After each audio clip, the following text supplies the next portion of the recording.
Okay, so the other week, right, I was looking into getting Red Dead Redemption 2, seeing if it was going to come out on the PC. I then saw that there was probably not much chance of it coming out on the PC, seeing as the first one hasn't come out on the PC. But I read in an article that you can actually play it on PC through the PlayStation Now service, and I was like, huh, that can't be right. You can't. Sure, PlayStation Now is not on the PC. Sony wouldn't put it on the PC, surely. But lo and behold, there it is in all its glory. Went on there, saw that there's a 7-day free trial. I thought, wow, I've got to give it a go. I was always very skeptical of game streaming, and I wanted to see just how it performed, and I thought I'd give a synopsis, a review, so to speak, and a bit of footage to go with it. Okay, first things first, I thought that the interface looks amazing. The amount of games that it tantalises and teases you with is an eye candy optical treat. It's also all very well organised, put into family friendly category, critically acclaimed. Then you've got your alphabetical selection. I mean, there's at the point of recording this, there's over 300 plus games. That's amazing. And they are pretty much a very, very good selection too. You're not going to argue with the choice of games that you get. However, for me personally, I prefer having a games catalogue that I own. This is a catalogue that I don't own. It's basically obviously a subscription fee. I'm someone who prefers to own lots and lots and lots of games and never play them, whereas this is lots and lots of games that I can play but just will never own. Before I get into how the games performed, I'll say that I did think it was a bad idea for Sony to bring PlayStation Now to the PC owners. It's basically now only on two platforms. You have it on PS4 or PC. It was on PlayStation 3 and PS Vita, but they took it off there, obviously, because I think when they decided they were going to put PS4 games on it, they thought, well, we can't have PlayStation Now on PlayStation 3 with the ability to play PS4 games, because it would be able to play PS4 games. That's the beauty of streaming, is that you don't need the hardware like the games console. It basically, you could just stream it through a decent mobile phone. If it was semi decent. Was a bad idea to bring it to the PC, because they've now lost their exclusivity bragging rights. And one of the things that everyone kept going on about with Sony was, we have all of our exclusives. We have this. We have The Last of Us. We have Uncharted. We have all these games. And at the end of the day, all I care about is exclusives. And it's true. You've now give up them bragging rights. I mean, from what I've seen, you've brought out very few decent exclusives to the PS4 as of yet, and you're on about bringing out the PlayStation 5 already.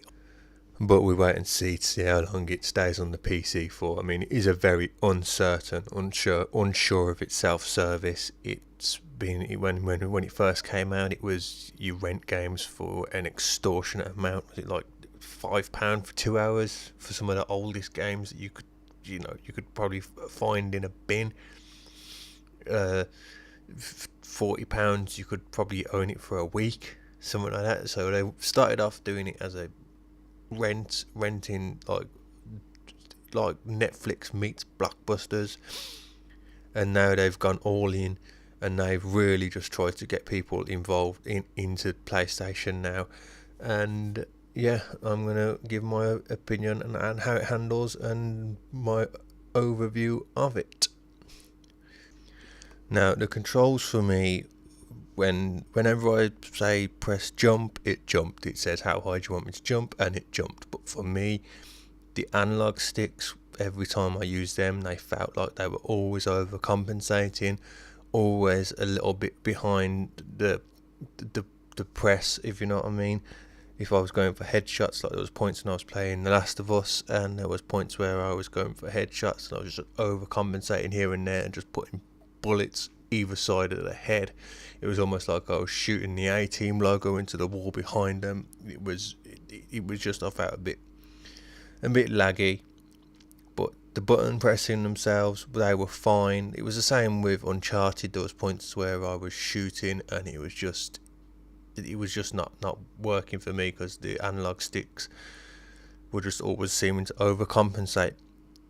The graphics, I thought they were pretty blurry at times, and just like games like I was playing Red Dead Redemption, and some of the graphics, like when you was running along on a horse, it just gave me a headache because it just wasn't seeming to render the graphics fast enough.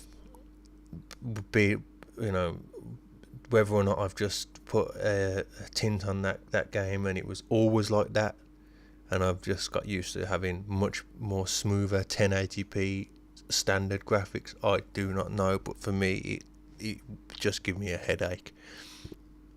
Also, I thought you have to have a really good internet connection. There was a point where my internet connection went where it knocked me off because I think I was playing something like God of War and Uncharted 1, and it was just saying that your internet speed's not sufficient. And then when I tested it, it was well above the 5 megabytes per second that it was asking, and it just wasn't. It just didn't seem right. I mean, I put up now what my speed was when it was lagging off. Yeah, if you have to have like 100 megabytes per second, 200 megabytes per second internet connection, then surely there's no argument for just not downloading these games and deleting them when you don't want to play them. If you want to save storage space, you know what I mean. You could download most of these games in 5-10 minutes, and then you can log off. You don't have to be on the internet. Now, for me personally, what PlayStation Now showed me was just how goddamn good the PlayStation 3 actually was. There was games like Wet that I really enjoyed playing on the PlayStation 3. Resistance 3, arguably, and I would argue that it was one of the greatest first-person shooters I've played, probably ever. But it's up there for one of my favourites. You've got Red Dead Redemption. You've got a full back catalogue of games. For me personally, how much you can get a PlayStation 3 for now, I'd probably go and buy one and just get the games for peanuts. I mean, I've seen in Computer Exchange you can get the Uncharted trilogy for like £5 and you'd get all 3 of them. You know what I mean? And you get to keep them, which is something else, and you don't have to be online with a decent internet connection and with what feel like lagging behind controls. I know that there's videos which show that the controls don't lag, and as I said, they don't when you press the buttons. It was the fine touches with the analogs for me where I always felt it was a bit off. If you had aim assist on like certain games, yeah, it works, it's fine. But for games like Uncharted or The Last of Us, where there is no aim assist, it felt laggy. Now, they've also started to bring out PlayStation 2 titles on it, which I think is a great idea, but Xbox have started to bring out Xbox original titles, and if you've ever played the Xbox original and the PlayStation 2 titles of any games, night and day. And again, Xbox is backwards compatible.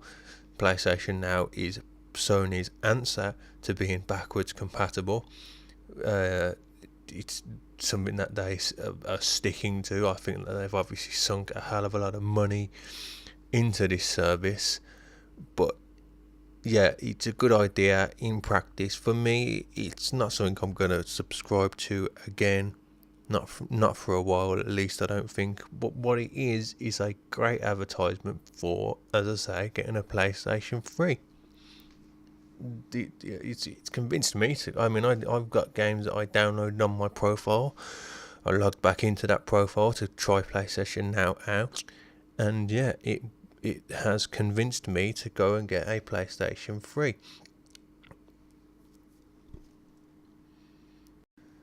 All in all, it's not for me, but with the 7-day free trial, if you've got a PC or a PlayStation 4, it's definitely worth going and giving it a go, especially if you're a PC owner who's never played some of these games, because for me, the PlayStation 3 is one of the best games consoles I have ever played, and it has rekindled my love of PlayStation 3. Yeah, I think I'm going to leave this video here, and hopefully you give PlayStation a go, and you can judge yourself. See if you think I was right or wrong on what I said. Thank you.